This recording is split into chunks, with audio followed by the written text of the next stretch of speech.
Boa noite. Hoje vamos ter então a quarta e última conferência desse seminário.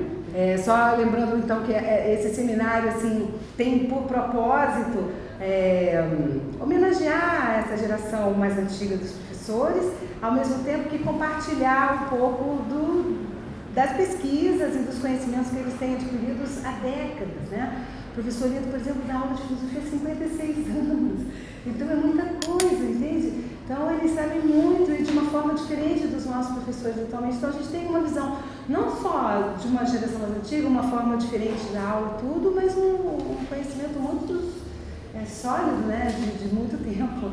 Tá bom? Então, mais uma vez, muito obrigada. Tá? E hoje, então, a última aula sobre a verdade em Heidegger, que é uma aula que tem como base a conferência A Essência da Verdade.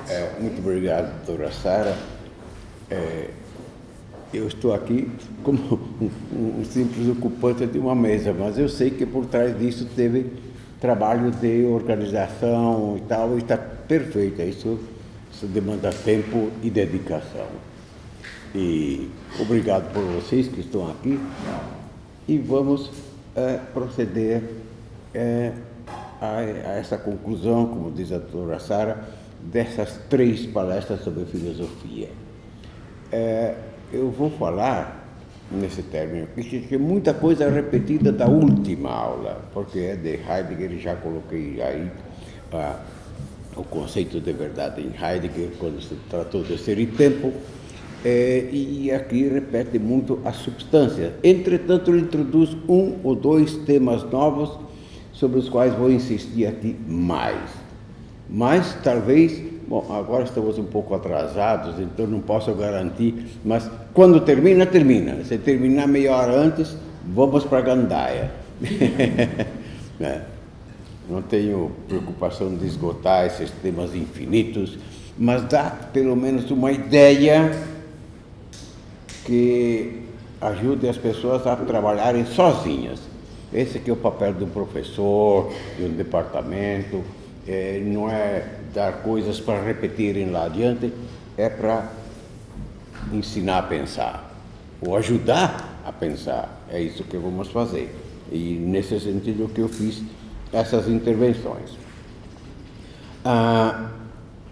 Então, o tema de hoje é a essência da verdade, e para quem quiser a tradução em português, que é bem feita, foi feita por um colega meu lá do Rio Grande do Sul, Ernildo Stein, que foi um dos primeiros estudiosos de Heidegger aqui no Brasil, traduziu livros dele e tal, então ele é um grande conhecedor. E ele que fez a tradução, então, é sólida. Ernildo Stein é descendente de alemão, então ele fala alemão como fala português. Então. E o Aquiles, que vai fazer aqui uma palestra, foi meu colega aqui durante muitos anos, fomos chefes dos departamentos juntos, ele na pós-graduação, eu na chefia geral, e a gente sempre se entendeu. Então, e é uma pessoa, como diz a doutora Sara, muito sólida dentro do campo que ele pesquisa. Bem, dito isso, vamos então fazer, e vou nessa introdução recordar umas tantas coisas que já ouvimos e falamos, mas que vale a pena repetir. Em primeiro lugar, o tema da verdade. E nós vimos 3 conceitos de verdade já, que eu chamei de verdade vertical, ou seja, a verdade das alturas infinitas, com Platão, a verdade da profundidade abismal, com Aristóteles, e a verdade profética, que seria a verdade transcendental, divina, que exige fé. Então, por isso que era a verdade profética. Eu não alcanço essa verdade, ela me transcende. Para quem acredita em Deus, Deus ele é transcendente, então não o conheço. Não sei, mas há quem fala por ele. Então, o que a gente faz é acreditar na voz do profeta. Então, a verdade profética é um tipo de verdade, sim, entretanto, não é nem a verdade platônica e nem a verdade aristotélica, mas é uma verdade do mesmo tipo, ou seja, esse tipo de verdades da infinidade e da profundidade abismal e profética, elas têm uma exigência fundamental: situar-se fora do tempo. Precisa estar fora do tempo para falar da verdade. Por quê? Porque todos esses senhores procuravam uma verdade, outro ponto importante, é uma verdade absoluta, firme, permanente, eterna. Seja ela em dimensão temporal, seja ela em dimensão teológica, profética. É uma verdade atemporal, fora do tempo, e é uma verdade absoluta, definitiva, estabelecida uma vez para sempre. Muito bem, nós analisamos aproximativamente esses 3 tipos de verdade. Agora falta o último trecho que nos diz respeito imediato. Respeito imediato, ou seja, a verdade como nós podemos conceber hoje. Não me adianta eu repetir a verdade platônica aqui, nem a aristotélica, nem a profética. Claro que elas ajudam a pensar a minha verdade aqui. Essa é a nossa tarefa no tempo contemporâneo. Heidegger apresentou desse jeito, mas não é a única maneira de discutir o tema da verdade. O fato é que hoje nós temos a verdade, pelo menos segundo este autor que estamos trabalhando, a verdade é horizontal. Horizontal. Nada de alturas infinitas, nem abismais, nem proféticas, transcendentes. Ela é horizontal. E, por conseguinte, temporal. Toda a verdade é temporal. Então, é quase o contrário do que diziam as proposições antigas. E ali está sempre o seminário. Assim, está aqui. A verdade como desvelamento provisório, porque é temporal. A verdade é aquilo que nós podemos apresentar hoje, mas não vou avançar demais. Quero começar esta aula sobre Heidegger com a conclusão. Eu acho que apresentei aqui esse livrinho já. Quem não tiver, será uma belíssima compra que fará se eu adquirir. Ou seja, esse Stephen Hawking, que ainda está vivo, aquele tortinho que de vez em quando aparece na televisão, é um grande físico, dos maiores da época atual. Então, a conclusão que ele faz aqui em 2 pagininhas, sintetiza o livro todo. E são 3 páginas. No fim, vamos ler o último parágrafo. Eu vou ler o primeiro aqui, que é curtinho. Então, diz ele: descobrimos que estamos num mundo selvagem. Absolutamente selvagem. Queremos dar um sentido àquilo que vemos à nossa volta e perguntamos: qual é a natureza do universo? Qual é? Qual o nosso lugar nele? E de onde de onde nós viemos? De onde é que nós viemos? Fácil a gente responde, um processo evolutivo e tal, mas ficam sempre as perguntas: de onde nós viemos? Porque ele é da maneira que é. Parece Wittgenstein. Tudo é, o mundo é como é. E depois, tudo acontece como acontece. História. Eu não controlo a história, nem o cosmos. E nada tem sentido. Wittgenstein, nada tem sentido. Porque o sentido não é deste mundo. Não é deste mundo. De onde é, então? De onde é o sentido? Bom, é isto. Então, de fato, direi, como já falei, quando ele começa perguntando sobre o universo, que sentido faz o universo? Eu repito aqui sempre, vou repetir 30 vezes hoje, que o sentido se forma no conjunto das coisas relacionais, isto é, o mundo, o ser humano e a sua história, para dizer tudo. É a ciência, tudo aquilo que nós podemos construir, eu engajo nesses 3 pontos. E isso aqui se chamará ente em totalidade. Mais adiante vamos encontrar isso direitinho. Bem, essa é só uma introduçãozinha para dizer que vamos tratar disso.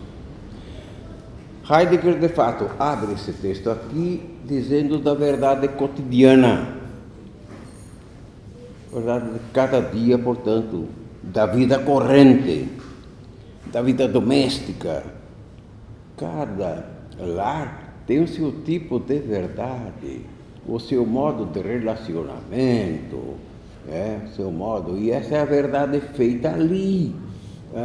A família seguinte tem outro modo, mas completamente diferente. Não, tem muitas semelhanças, mas também as diferenças. Então a verdade cotidiana é diferente, a verdade doméstica, a verdade política, meu Deus. Estamos num momento de busca da verdade política. De repente, nós descobrimos que o país inteiro estava tranquilo, esperando a glória de uma Bolsa Família. Não basta. E o país inteiro está dizendo, não basta o que tem, queremos mais. Mais o quê? Temos que encontrar. Isso é o sentido político, o sentido da economia e assim por diante.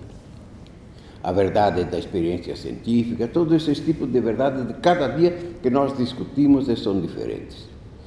Heidegger diz que não vai tratar desse tipo de verdade, não. A verdade de alguma coisa, a verdade da vida familiar, a verdade da política, a verdade da economia. Pois não é disso que eu vou tratar e não é disso mesmo, Mas, do que ele trata então? Ele quer tratar da verdade em si mesma. Verdade o que é? É a pergunta que Pôncio Pilatos fez a Cristo no tribunal, quando ele falou que ele veio dar testemunho da verdade. Tá? Pilatos de repente se vira e diz, o que é a verdade, meu senhor? O que é a verdade para você? Ele era estoico, né? Então não aceitava muito verdades físicas, não. Bom, a verdade em si mesma.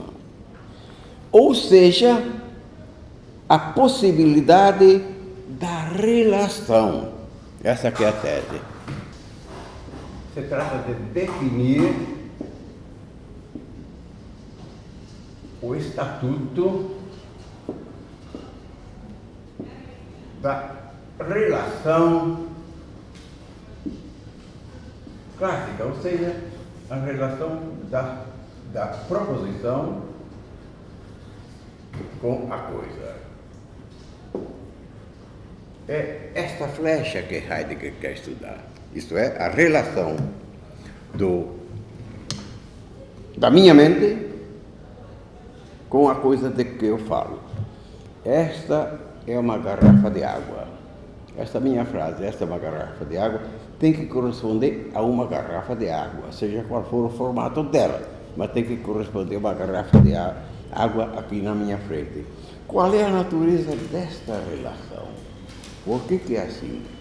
E a Idade Média estudou isso aqui mesmo por outros caminhos e criou a teoria do conhecimento, um alambique longo, gastaria aqui quase um semestre só para descrever como é que a Idade Média construiu esta passagem da mente para a coisa e da coisa para a mente. Então, essa é a questão dele. Ele dirá, vou adiantar a resposta, porque ela é muito simples, mas Heidegger gosta de escrever complicado. Então, essa conferência é um tanto complicadinha, mas a resposta simplicíssima é a seguinte: a base ontológica da relação de verdade entre a proposição e o objeto que está fora, o fundamento desta relação, É o próprio Dasein, é o ser aí. É o ser aí, onde o ente aparece. Onde o ente aparece. Eu vou fazer depois o quadrinho para ver se... Então é isso. O tema é esse, a resposta é esta, basicamente. Naturalmente ela é mais ampla do que eu digo aqui, e ele, para tirar essa conclusão, vai por caminhos bem complicados na sua terminologia. Segundo pontinho dessa introdução. Agora sim, se eu me pergunto o seguinte, o que é a verdade? Qual é a verdade deste fato, dos fatos que ocorrem hoje, que estão nos jornais? Qual é a verdade disso? Isto significa que eu sei o que é a verdade. Eu sei o que é a verdade. Senão não faria essa pergunta. O que é essa verdade? Eu tenho uma noção da verdade. Mas agora eu pergunto qual é a verdade desta coisa que está na minha frente, deste acontecimento, deste fato. Então, isso é de Santo Agostinho, antes de Heidegger, muitos séculos antes, ele diz, se eu sou capaz de perguntar, é porque eu tenho uma noção sobre aquilo que me pergunto. Ele fazia esse exercício na forma teológica, como ele sempre fez. Se eu me perguntar, eu ateu, e ele foi, eu pagão, se me perguntar o que é Deus, é porque eu tenho uma certa noção do que seja Deus. Senão não seria capaz de fazer essa pergunta. Isto é, sobre aquilo do qual nada sei, nada perguntarei. Ninguém de nós sabe fazer perguntas daquilo que é absolutamente jejum. Para mim, por exemplo, se me perguntarem certas questões de física, para mim tanto faz falar de física como de jornal, é a mesma coisa. Porque eu não sei fazer essas perguntas. Muito bem. Então vamos numa primeira, são 4 tópicos que eu vou colocar aqui hoje, sintetizando. Essa sirva de introdução, que eu falei até agora, e vamos agora ao conceito corrente de verdade. Heidegger então resume mais ou menos o que a grande tradição, notadamente medieval, falou sobre a verdade. E naturalmente a verdade é teológica, como resumiremos.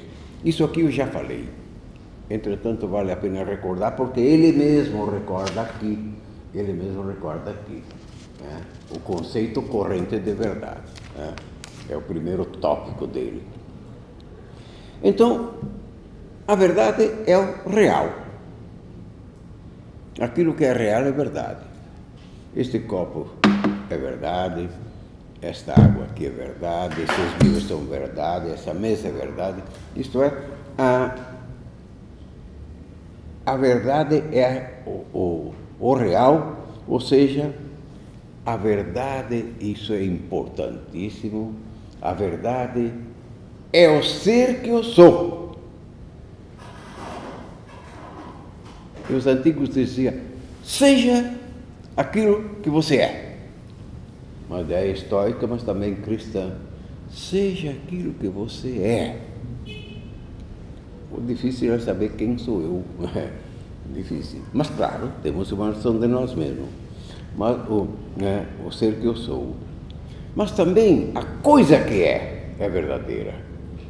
Heidegger faz aqui o exercício da barra de ouro, ou da moeda. Eu digo, eu tenho na mão verdadeiro ouro. Por que eu posso dizer que essa barra que eu tenho aqui é verdadeiro ouro? Essa proposição, isto aqui é verdadeiro ouro, e apresento uma barrinha de ouro. Né? Por que esse ouro é verdade? Ele é verdadeiro porque ele tem, pelo menos, a composição química desse metal que nós chamamos ouro. Então mando lá examinar tal, não é de fato, isso aqui é ouro, cientificamente comprovado, então a minha proposição está certa, a proposição verdadeira. Esta barra é de ouro. Agora eu tenho aqui uma outra barra, mas é de ferro, pintada de amarelo. E venho aqui dizer para os senhores e as senhoras, isso aqui é ouro. Examina e não é ouro. A minha proposição é falsa, não corresponde à verdade daquilo que é. Ou seja, a verdade é sempre a realidade que está na minha frente. Isto é, aí vale isso ainda hoje. Mas essa verdade, prossegue Heidegger, mas essa verdade que eu digo das coisas, ela se diz também das proposições. Essa que é a questão. Essa minha frase, a barra é de ouro, por que ela é verdadeira? Por que ela é verdadeira? Então é aquilo que eu coloquei aí. O papel desta conferência de Heidegger é ver a natureza desta relação. E como falei, a natureza desta proposição, ela é o próprio Dasein e não a proposição em si. Não a proposição em si. Bem, mas assim, então, eu digo que as proposições são verdadeiras ou falsas. Isto é, aquilo que já vimos, a tradição é assim, aqui ele repete a tradição, a verdade está na concordância entre a realidade mental, a frase, proposição, e a realidade externa. Então, é uma concordância. E proposição falsa será aquela onde não há concordância. Ou seja, os medievais usaram vários termos para dizer da verdade. A verdade, ela estabelece uma certa proporção, uma certa comparação entre o que eu tenho na mente e o que eu tenho fora de mim. Uma certa proporção, então, proporcionalidade, uma certa correspondência, uma adequação. O termo latino é este, adequatio. Adequação com a realidade mental e a coisa existente lá fora. Sim, agora, só repetindo, a verdade na Idade Média era de dois tipos. A verdade da criação e a verdade do mundo.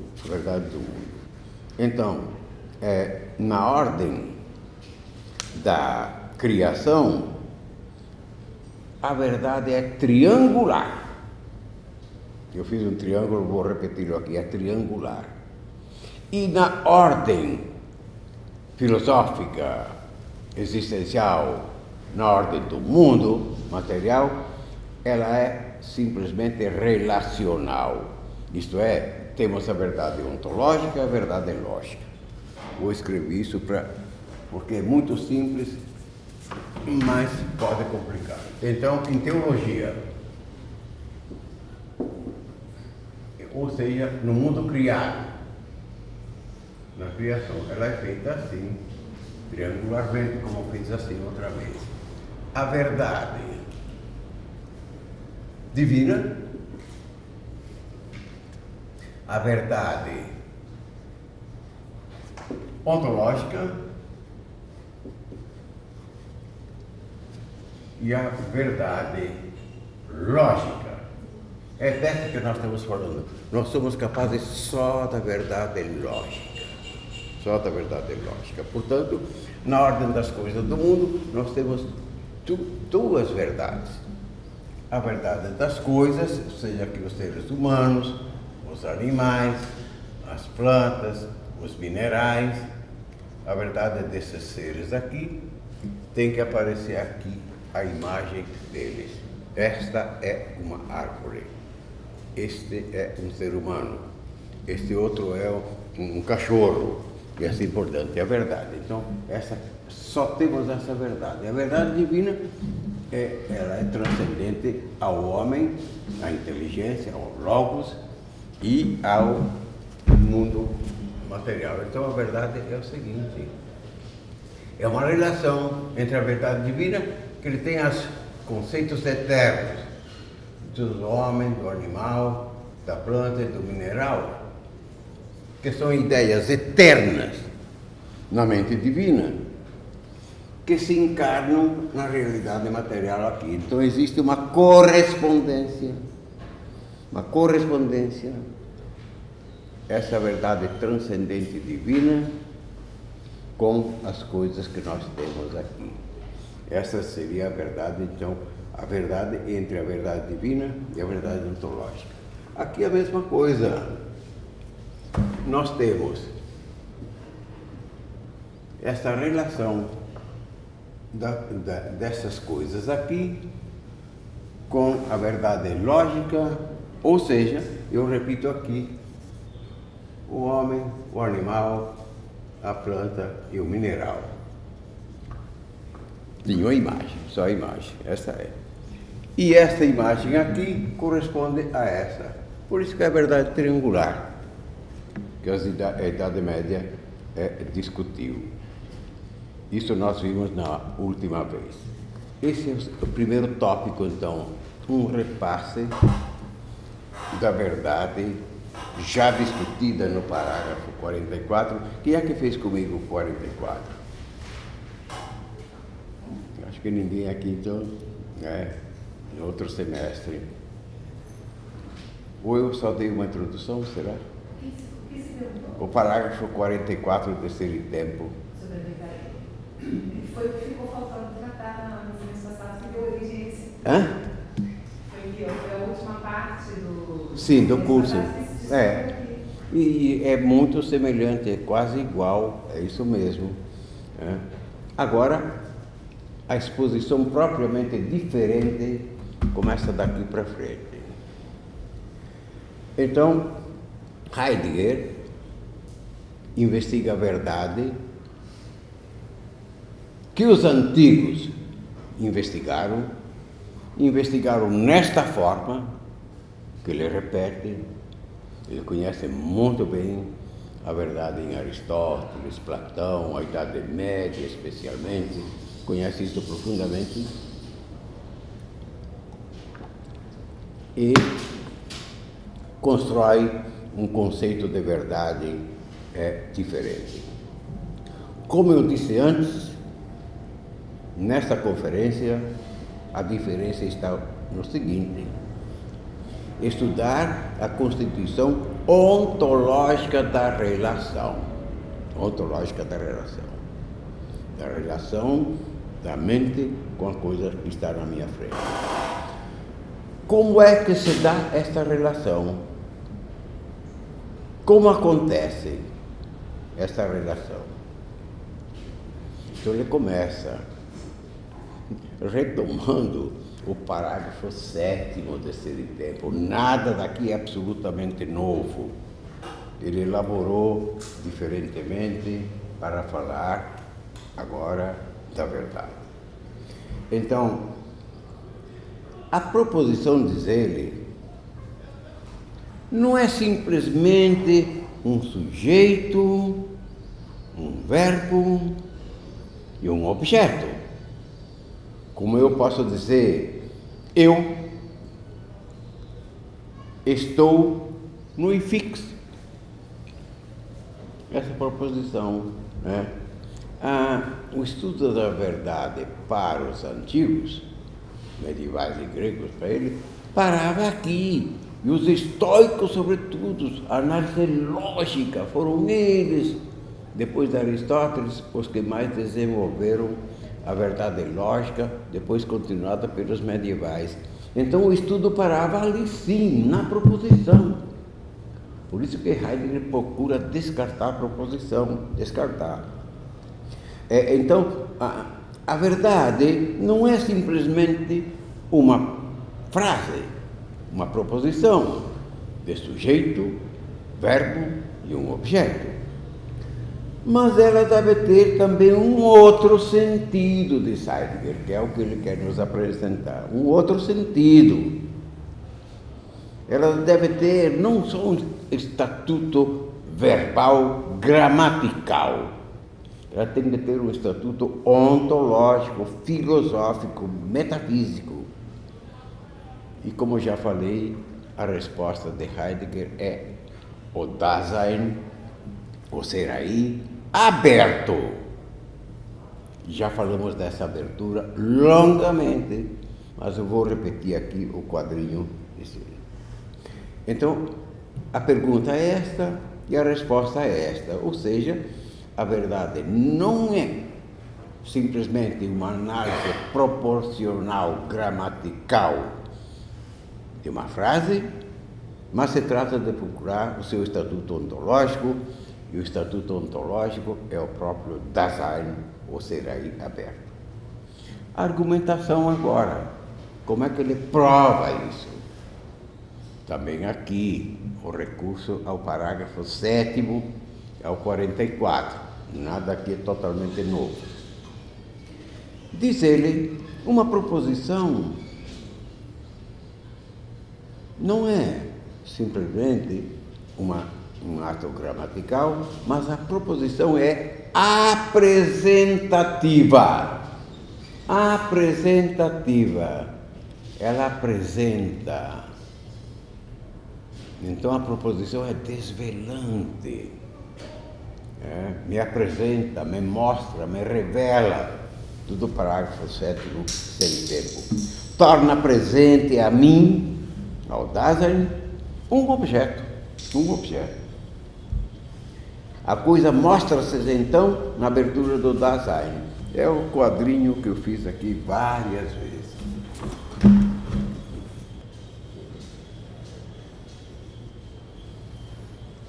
O Dasein. Ele é aberto.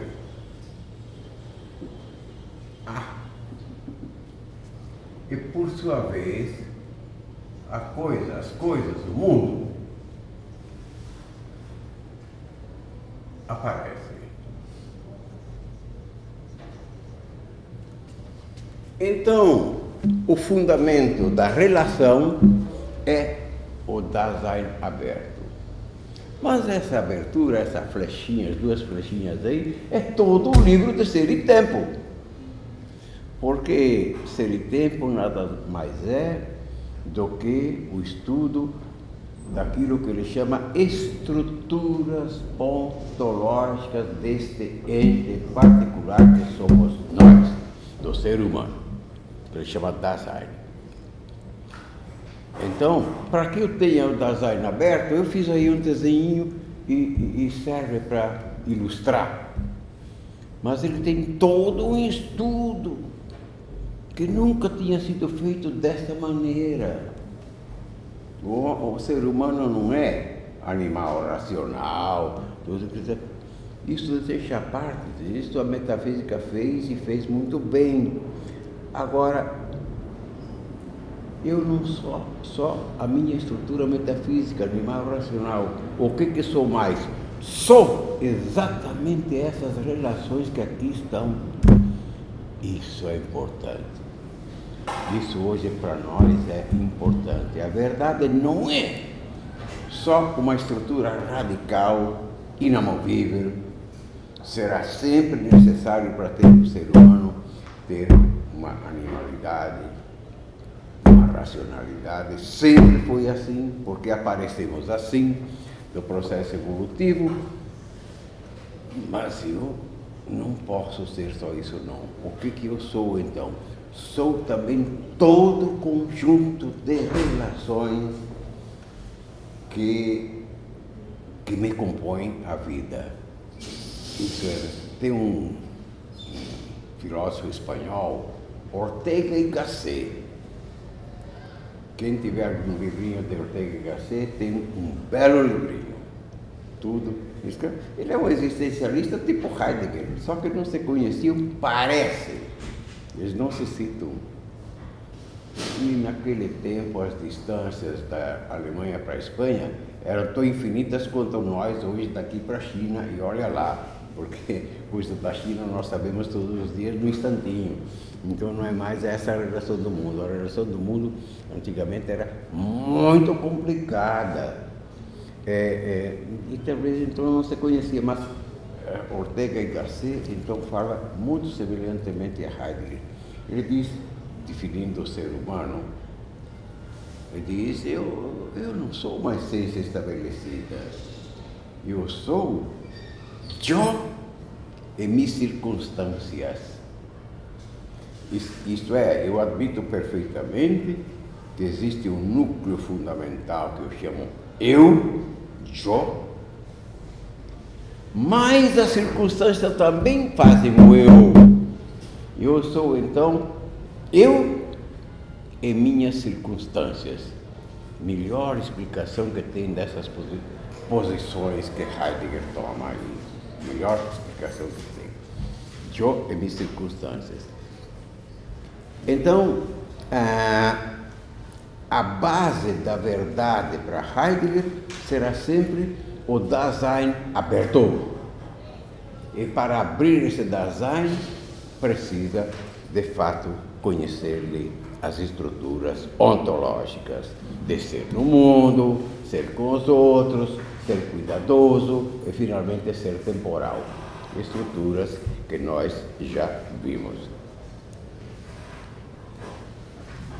A base filosófica, portanto, ontológica, da conformidade da relação mente-coisa é a abertura do Dasein. Com isso, Heidegger usa exatamente a expressão assim cai por terra a posição da tradição aristotélica medieval de que a verdade se estuda só no enunciado da sentença. A verdade é lógica, então, que só essa é que nós temos. A verdade lógica. Em relação à verdade ontológica, parte de uma proposição, não só, mas parte da estrutura fundamental do Dasein. É isto que ele quer dizer nessa conferência. Praticamente tudo isso, e nada mais, né? Então basta ter isso bem clarinho. Ou seja, a base desta proposição, que é assim, o Dasein aberto, e a coisa se abre, aparece para mim, isto se dá porque existe um Dasein aberto, isto é, que tem essas estruturas. Ou seja, finalmente, isto se reduz, essa da abertura existe porque ele é o único ente capaz de perguntar. Sendo eu capaz da pergunta, então me pergunto sobre a verdade das coisas, e quando eu digo a verdade das coisas está numa relação, eu tenho também condições de estudar qual é a natureza dessa relação, que sou eu mesmo. Entretanto, com esse tipo de estruturação, aquele que está em ser e tempo, sou ser no mundo, com os outros, zeloso do mundo, temporal, etc. Tem tudo aqui uma série de 20, 30 estruturas ontológicas para fazer essa abertura. Portanto, a conclusão é essa: o Dasein é o fundamento da verdade lógica. Cai por terra, então, o que disseram os antigos, etc.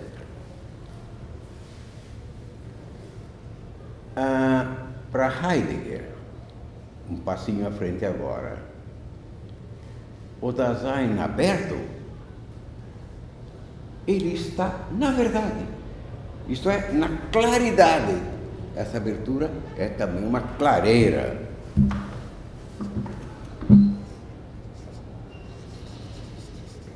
Clareira, uma claridade. É nesta clareira, nesta claridade que aparece o ser das coisas. Portanto, ele, sendo um ser aberto, ele está sempre na verdade. Eu não possuo verdade. Eu estou na verdade, como Dasein aberto. Mas ele é também liberdade. Liberdade, ou seja, é esse Dasein aberto que deixa, parágrafo 7º, deixa a coisa aparecer, né? Ele está exposto ao aparecimento da coisa, ele convida, e o convida livremente. Por isso mesmo, Heidegger diz, o Dasein é um ente verdadeiro e livre. Praticamente concluindo isso que expusemos. O Dasein é Ek, então o Dasein é um existente, isto é, aberto.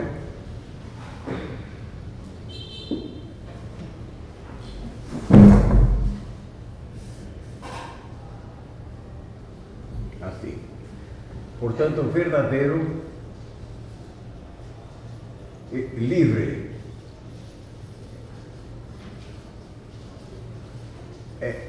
Também, mesma coisa, existente foi exposto ao aparecimento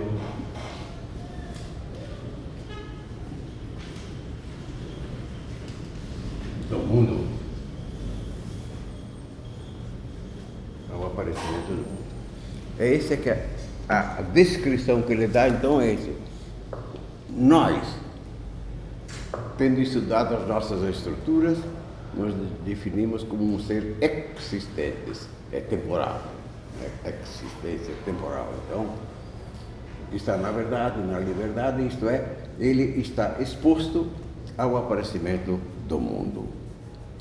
Não possuo a verdade, mas eu estou na verdade. Não possuo liberdade, sou liberdade.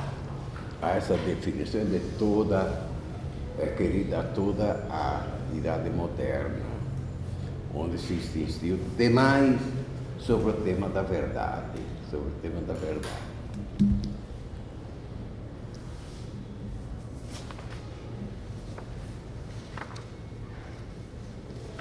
Vamos fazer um intervalinho então, e depois eu só vou tratar de outra coisa que está aqui, que é nova também, muito mais nova do que essa que eu coloquei. Se trata do aparecimento do ente em totalidade. Nunca Heidegger falou isso em Ser e Tempo. E essa conferência aqui é logo posterior, é dos anos 30. E Ser e Tempo foi feita em 27. Então, existe um parentesco, mas também uma distância. Ele fala do ente em totalidade. Aí vou tentar explanar isto a meu modo, porque não era assim que antes desse curso aqui sobre a verdade eu entendia. Nunca eu falei o que estou falando agora sobre essa parte aqui, nunca. A gente vai sempre descobrindo, né? Vai aprendendo. Vamos fazer um intervalinho rápido, que assim nós terminamos. Bem, vamos começar então. A parte aqui que fala da revelação, desvelamento do ente em totalidade. Eu disse que Heidegger nunca tinha levantado a questão nestes termos. E ainda aí temos que ir na possível adivinhação do que ele quer dizer esse ente em totalidade, mas creio que a gente não está muito longe do que ele pensava ou dá para interpretar assim o pensamento dele. A totalidade é aquilo que eu venho falando toda hora. É a totalidade do mundo, do ser humano e da sua história. Este é o ente total. Este é o ente total. Mas aqui Heidegger, quando diz o ente em totalidade, ele diz que se mostra como physis, o que não deixa de ser absolutamente correto. Tão correto quanto eu acho que estou dizendo desse, o ente em totalidade é o mundo, o ser humano, a história que ele faz para abranger tudo que nós sabemos. Mas, se eu digo que o ente em totalidade se revela como physis, é mais elegante, mais filosófico, mais de acordo com a tradição. É grega, a tradição grega. E a visão cristã. A visão cristã é a mesma coisa. A totalidade do mundo é a natureza, inclusive a humana. A humana. E Platão, Aristóteles, toda a grande tradição grega e medieval concorda com isso, o physis. Mas aproveito para salientar Santo Tomás de Aquino, que é o grande mestre teólogo da Idade Média. Ele diz, em primeiro lugar, o ser humano, nós humanos, somos uma coisa da natureza. Da natureza. Homo naturalis. Homo naturalis, um ser natural. Essa é uma imagem. O homem que vem da natureza. Isso se adequa muito bem com a ideia que nós temos de evolução. Nós somos produtos. Hoje nós dizemos tranquilamente, quase sem medo de erro, que nós viemos de um processo evolutivo. Muito bem. Physis, portanto, homo naturalis. Essa imagem se opunha a uma outra, que é de Santo Agostinho. Santo Agostinho, especialmente, homo imago Dei. Em primeiro lugar, o ser humano é a imagem de Deus, criatura de Deus. Então eu creio que Deus criou o céu e a terra e nos fez também. E lá está escrito nas primeiras páginas da Bíblia como Ele nos fez. Do barro, etc. Da costela de Adão saiu a mulher. e essa descrição mítica. Mas para dizer que tudo veio de Deus. A proposição de fé é esta, que tudo vem de Deus. Como foi feito, o narrador bíblico narrou desta maneira, de uma forma mítica. Então, o fato é que o ente em totalidade vem da physis para Heidegger. Né? Mas eu nomeio essa physis a realidade de cada coisa que nós vemos. Então, é este mundo total, essa totalidade, que se mostra ao Dasein. E isso é importante, muito importante. Porque assim que nós abrimos o olho, imagine uma criancinha, que depois do seu nascimento, ela finalmente abre os olhinhos e vê. Ela vê o mundo em totalidade. Totalidade. E só que não distingue coisa de coisa. Nem o pai, nem a mãe, nem uma pessoa, nem o gatinho do ser humano, nada. Tudo é. Isso é a mesma coisa. E ela diz coisa.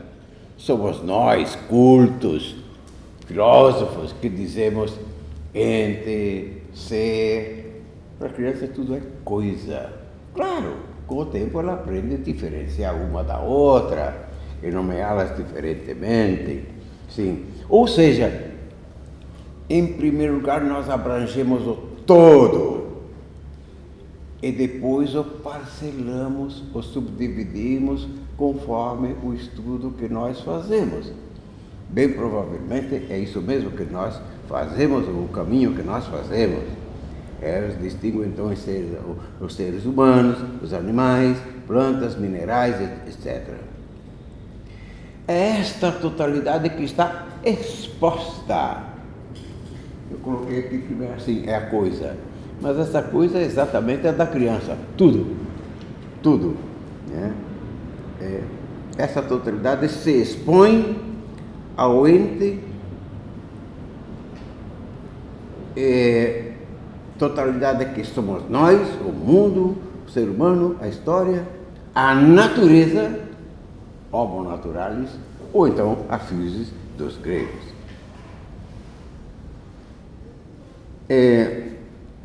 Então, quando nós, a primeira apreensão do ser, ela é a totalidade. Santo Tomás de Aquino diz a mesma coisa de outra maneira. Quer dizer, eu já falei aqui, acho isso e repito, primum quod cadit in mente est ens. Isto é, a primeira realidade que cai na nossa mente é o ente, a totalidade daquilo que é. Totalidade daquilo que é. Por isso, esse primeiro impacto da visão com o mundo e da inteligência com o mundo, ela é fundamental na criança, no adulto, e nós, os sábios filósofos, estamos sempre nos perguntando isso mesmo. Então, então, a primeira coisa que cai na nossa mente não é um ente particular, ainda que seja exatamente a criancinha abre os olhos para aquilo que está em redor, então as coisas singulares, mas essa singularidade é mais ampla daquilo que a criancinha possa imaginar. Então o que aparece é o todo e não o ente individual, esse ou aquele outro, né? Por exemplo, falando mais adultamente, vou dar três exemplinhos, um fato histórico, por exemplo, um fato histórico, a história do ser humano. A Revolução Francesa, puxa, é um grandioso fato histórico da modernidade que ecoa ainda hoje. Todos nós somos posteriores à Revolução Francesa e vivemos dela politicamente, no sentido da organização democrática, participativa, quanto cada um faz, cada nação faz, mas é isso que nós vivemos. Então, a Revolução Francesa é um fato fundamental, não é toda a história, porque ela tem um antes que a criou e tem um depois que a desdobrou. Então, digamos, ela é muito mais ampla do que apareceu lá em 1779 e também tem um passado muito mais longínquo do que o fato imediato. Esse é o mês da queda da Bastilha, dia 14, né? Não é esse fato imediato, que tem todo um laço para trás. O fato histórico nunca é sozinho. Ele tem todo um laço de passado e futuro. A mesma coisa, por exemplo, na ordem da biologia. Recentíssimo, então, nas últimas décadas, a descoberta do nosso genoma. E depois da descrição da nossa,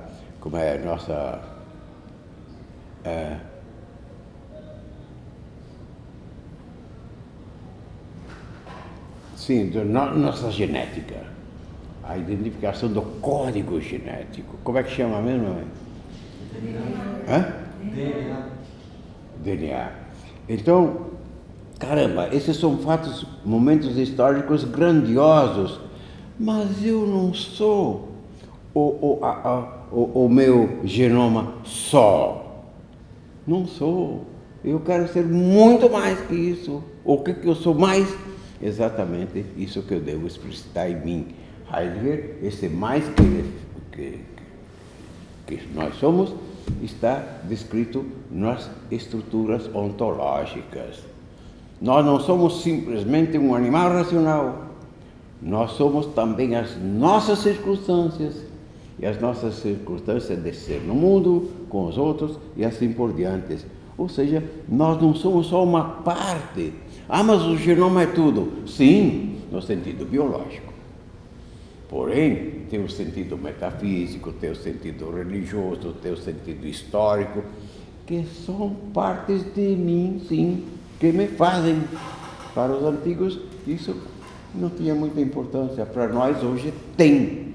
A circunstância tem um valor metafísico, sim, porque ela me compõe. Um exemplo da física, também recente, a descoberta da partícula X, partícula de Deus, que era da série, era a última que faltava, e parece que essa partícula, enfim, o meu amigo aqui, o Hawking, explica isso, seria a partícula responsável para dar materialidade a todos nós. Então seria o fundamento da matéria. Caramba! Então se trata, a partícula de Deus é uma descoberta fantástica. Entretanto, eu não sou só essa partícula, nem o conjunto delas, somos sempre um todo. Claro que já é muito conhecer, esclarecermos esta totalidade, assim como a ciência pode fazer, como a biologia pode fazer, como a física pode fazer. Isto é muito, né? Essas descobertas de um mundo novo, né? Astronômico, físico, etc. Entretanto, aquilo que ainda não se revelou é muito maior.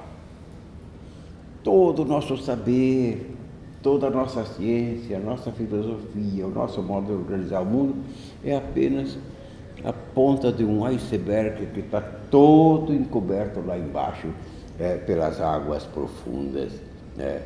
E isso a gente depois de velho a gente sente mais nisso aí, o pouco que a gente sabe. Essas descobertas então, o que falta descobrir? O que está tão longínquo? Heidegger responde, desde a primeira parte de Ser e Tempo, é o sentido que essas coisas fazem. O sentido que elas fazem. É isso que é o iceberg que nunca nós esclarecemos. E repito aqui, a introdução desse livro é do Hawking.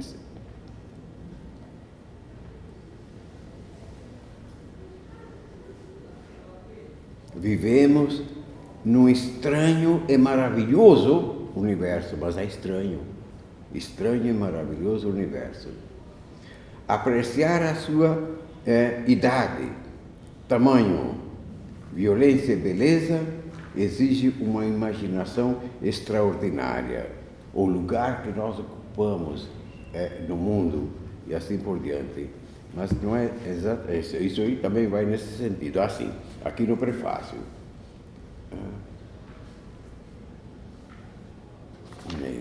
É isso aqui mesmo que eu li na abertura dessa palestra. Vai nesse sentido. Então, o sentido das coisas. E quem dá o sentido das coisas, geralmente, o sentido que está oculto, é profundamente oculto, é o esforço filosófico, é o esforço teológico, é o esforço histórico.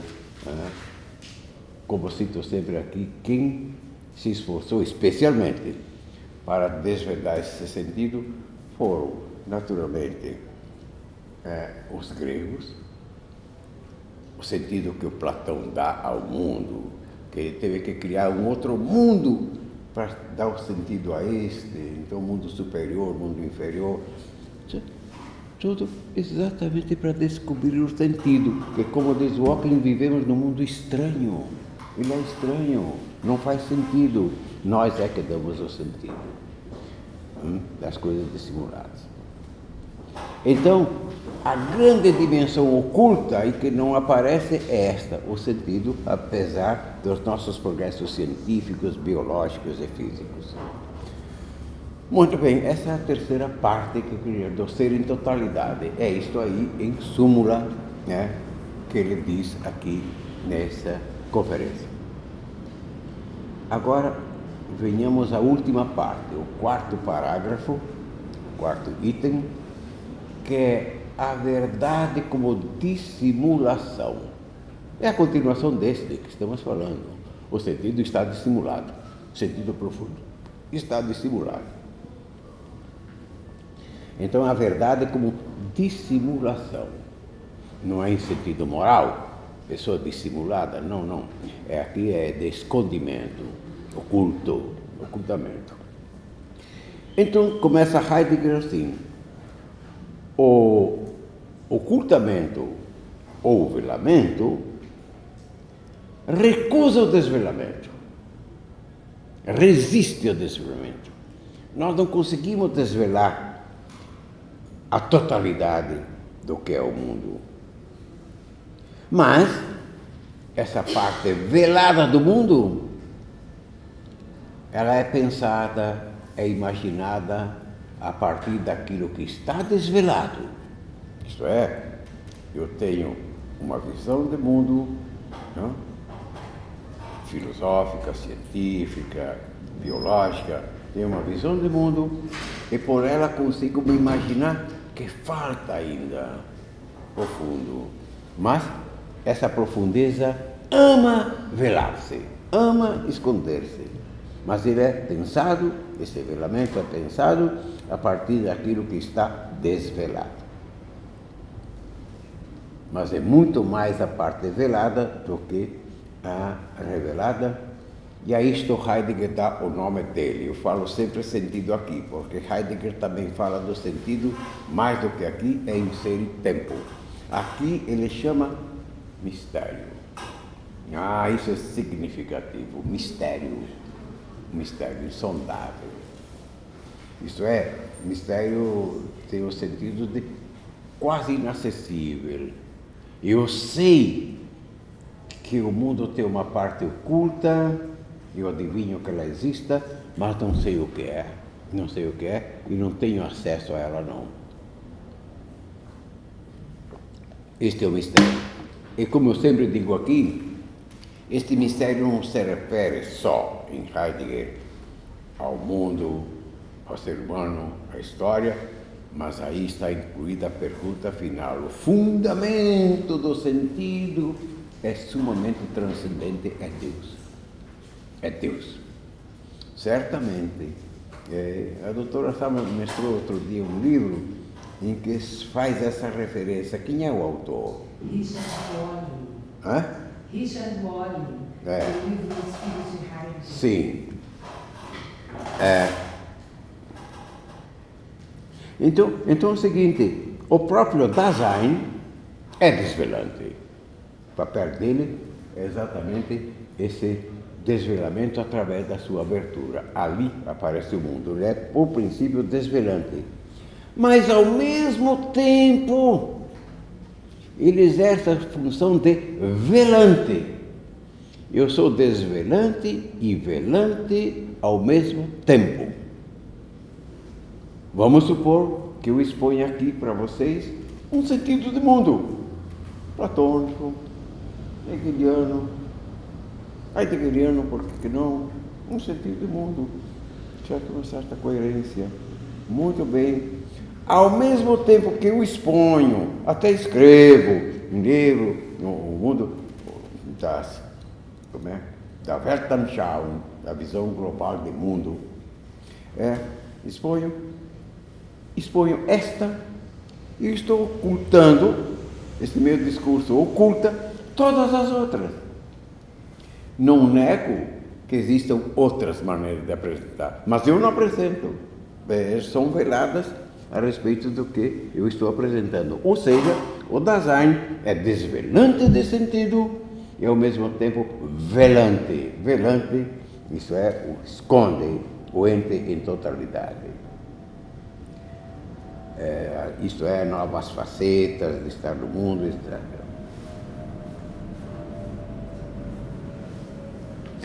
Sim, e aqui começa uma parte muito importante que nós devemos prestar atenção especial quando Heidegger diz que o ser humano, nós nos contentamos isso é verdade, com o mundo corrente das coisas. O mundo corrente. Com a parte desvelada, isto é, o presente das coisas. E um presente estático também, né? Presente estático. E com ele, com essas coisas que estão debaixo das nossas mãos, fazemos o nosso joguinho científico, filosófico, os nossos projetinhos biológicos e assim por diante. Ou seja, nós trabalhamos a coisa que vemos e nos satisfazemos disso.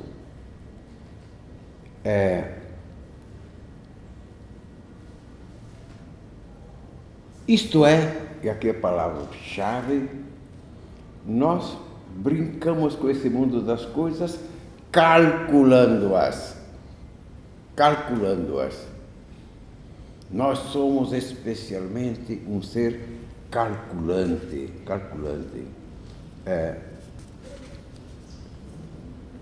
O cálculo.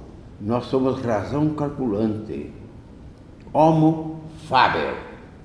Nós jogamos com o mundo, construímos de um jeito, construímos do outro, tal, nos laboratórios, construímos o mundo assim. Ou seja, tem um sentido só, o progresso do mundo que há. E nós o julgamos com ele de mil maneiras. Né?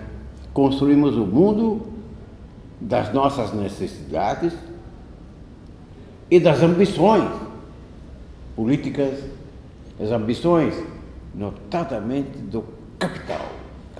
Hoje quem manda no mundo é exatamente a ideia de progresso econômico, mas na mão de pouquinha gente.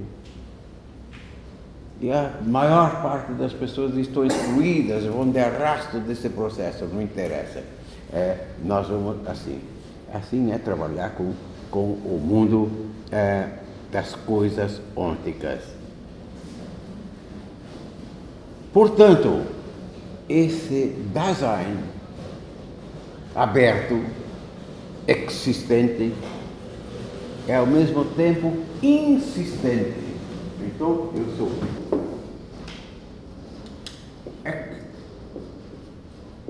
existente, aberto ao aparecimento das coisas, mas ao mesmo tempo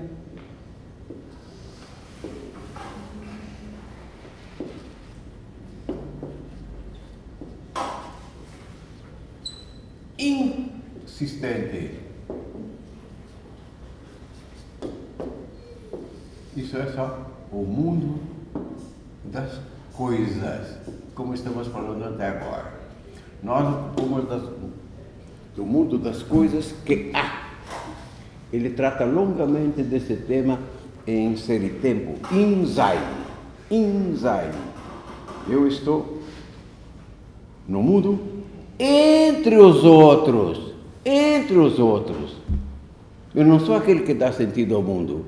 Eu sou aquele que manipula e organiza as coisas para o progresso, para o desenvolvimento e tal, sem me perguntar, por exemplo, para onde vai isso tudo. Nós não nos fazemos hoje essa pergunta, para onde vai esse mundo todo, organizado de forma capitalista, a economia assim, ela vai mal, não importa, vamos corrigir lá adiante e vamos em frente sempre nessa gangorra. Nós podíamos ter uma vida melhor, mas nós nos perdemos exatamente no cálculo. E esquecemos do iceberg, isto é a parte misteriosa, que falamos do sentido, mas Heidegger fala de mistério, a parte maior, portanto, seus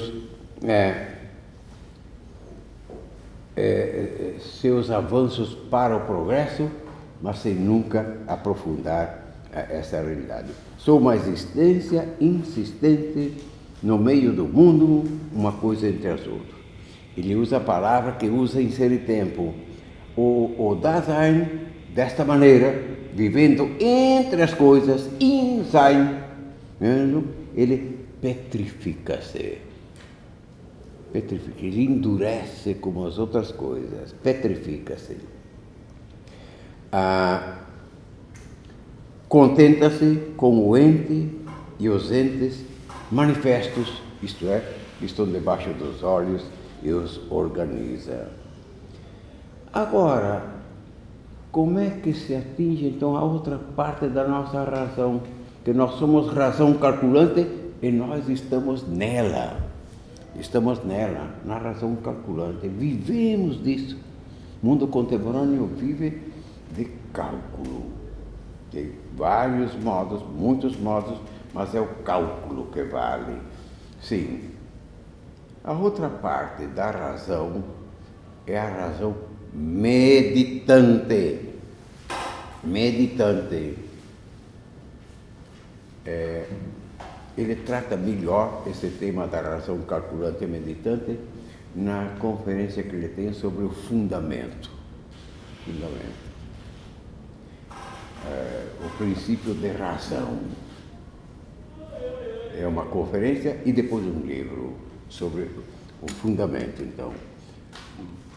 Mas o ser humano, então, abdicou, ou está abdicando, ou colocou entre parênteses a sua dimensão maior, que é a razão meditante, que confere sentido às coisas e procura o melhor sentido possível para beneficiar ao mundo e à natureza. Esse é o grande desafio hoje, viver no mundo sim. Entretanto, não mais dilapidando a natureza, mas administrando-a. Não somos capazes de nos entender sobre esta proposição, administrar a natureza de tal sorte que ela permaneça sempre robusta e que nos sirva a todos. Então tem conferências da ONU, nós temos aqui a Rio mais 20, não se entenderam nada, mas no fim fizeram uma declaração vaga, geral, e vamos para a próxima, sem chegar a uma conclusão como todos nós sabemos. É esta visão assim do homem perdido no mundo, o homem petrificado, que se contenta com o que vê. Vocês encontram em Ser e Tempo, acho que já citei aqui, mas são os parágrafos 35, 36, 37 e 38, de Ser e Tempo. Eu tenho aqui uma edição em 2 volumes, já mais antiga, então não corresponde às páginas que vocês têm aí. Mas é do 35 em diante, 35 a 38, que trata exatamente do ser humano decaído no mundo. Decaído. Se contenta com o que há. Sim. E aqui eu quero... acabou, então a exposição era esta, mas eu quero acrescentar um apêndice a isso, a meu modo. Até escrevi num livro Os Sentidos da História. Não, para falar de razão meditante e calculante, eu queria ler a partezinha final desse, uma pequena, breve história do mundo, ainda do genial Hawkins. Quem quer ler? Passo lá para a doutora Sara. Esse parágrafo final, isolado nessa página final. Se realmente descobrirmos uma teoria completa, seus princípios gerais deverão ser, no devido tempo, compreensíveis para todos, e não apenas para uns poucos cientistas. Então, todos nós, filósofos, cientistas e simples pessoas comuns, seremos capazes de participar da discussão de por que é que nós e o universo existimos. Se encontrarmos uma resposta para essa pergunta, seria o triunfo último da razão humana, porque então conheceríamos a mente de Deus. É isso que o mistério de que ele fala. É isso. Então, se nós todos, com o esforço que fazemos no mundo das coisas, a ciência, política, filosofia, religiões, enfim, com todos esses saberes, conseguíssemos formar uma teoria completa do mundo. Explicou. Está explicado o mundo. O que nós teríamos e pudéssemos então entender por que estamos aqui, que é a pergunta do início que eu li, explicar. Então, dizer, o que nós teríamos na mão? Teríamos, diz Heidegger, o mistério. Ou seja, teríamos descoberto a mente de Deus, isto é, mais misteriosa ainda. Ninguém de nós nunca terá condições de explicar a mente divina, é isso aí. Então, cabe então, mas a razão meditante, se ela se dedicar, ela chega a isso, de uma maneira ou de outra, mas se a gente ficar sempre na razão calculante, vai desdobrando sempre mais essa realidade ôntica, a realidade das coisas debaixo dos meus olhos, e chegaremos à angústia. O mundo de hoje vive de angústia. Nós não temos segurança para nada na cidade grande e mesmo nas pequenas, só no sentido de segurança e tantas outras coisas que nos angustiam. Então acabou essa exposição, mas eu quero acrescentar de outra maneira uma ideia desse tipo aqui. Eu escrevi naquele livro Sentidos da História um capítulo onde fala um pouco do seguinte, que nós vivemos de fato num tríplice mundo. Tríplice. O mundo da imanência total corresponde à filosofia estoica, o mundo que eu chamo de transcendência média, que somos nós mesmos, capazes de metafísica, de organizar politicamente o mundo, né? Enfim, transcendência média, e, finalmente, a transcendência absoluta, que seria o mistério heideggeriano, Deus, assim por diante. Tá bom. O que acontece? É que a razão calculante nos levou para o mundo da imanência, que nós temos só esse mundo de coisas à nossa frente, absolutamente imanente, e é só lá isso. Então, nós exploramos o que há, organizamos tecnicamente, como podemos, reviramos outra vez tecnicamente e vivemos nesse mundo aí. Eu penso que esse século ainda se passará nessa experiência, mas o ser humano fará a experiência, acho eu, um dia ou outro, do seguinte: isso não traz aquilo que mais buscamos, felicidade. Porque a felicidade não está nas coisas, por satisfatórias que sejam. Elas deixam sempre um rastro de angústia, porque a felicidade não está ali. Está exatamente na transcendência média, ou seja, na interioridade do ser humano, da comunidade humana que convive eticamente, politicamente, a convivência social é digna. Então, isso se constrói pela razão meditante, nós mesmos. Estamos longe disso, mas acho que eu penso, pelo menos assim, que através da experiência de que o mundo não traz felicidade, o ser humano começará a voltar a si mesmo, isso é, a transcendência média, ou seja, a razão meditante. No mundo da imanência, nós exercitamos só a razão calculante, fazendo de cálculos. Agora, na nossa interioridade, na convivência social, política, ética, religiosa, se quisermos, tudo isso serve para harmonizar as convivências, mas se faz através da razão meditante, ou seja, aquela que dá sentido, que globaliza as coisas. E é claro, através da razão meditante, nós podemos elevar-nos, podemos, e muitos de nós conseguem, à transcendência divina. Admitir, seja por razões filosóficas, como os grandes filósofos fizeram, admitir em vislumbres, como diz o apóstolo Paulo, as apalpadelas, ou então, isso é pela filosofia, ou então pela aceitação da verdade profética. Então eu aceito que existe o mundo da transcendência, por quê? Porque o profeta me falou. Isso é possível, perfeitamente, mas isso não é necessário. O que é necessário é que o ser humano se integre em si mesmo. Ele é razão calculante no mundo imanente. Calculamos.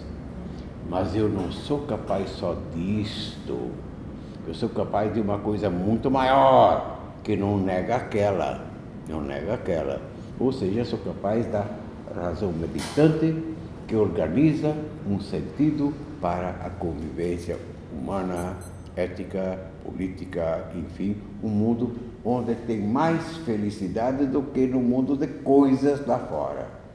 E eu acho que esse momento volta ainda, como em vários momentos da humanidade houve esse momento, essa entrada do ser humano. E o mundo religioso, cristão, medieval, forçou a barra e obrigou todo mundo a admitir a transcendência, e dava fogueira se não admitisse, coisa maluca que se fez em nome da religião. Não é. A religião é absolutamente livre. O ser humano adere se quiser. O primeiro a dizer isso é Jesus Cristo. Se você quiser seguir-me, faça isso. Se você quiser, se você decidir seguir. Então, mais ou menos isso, mas isso é comparável àquilo que vimos em Heidegger. Então, eu fiz um codicilo aqui, um pouco por minha conta, e é isso. E assim acaba a nossa colocação aqui.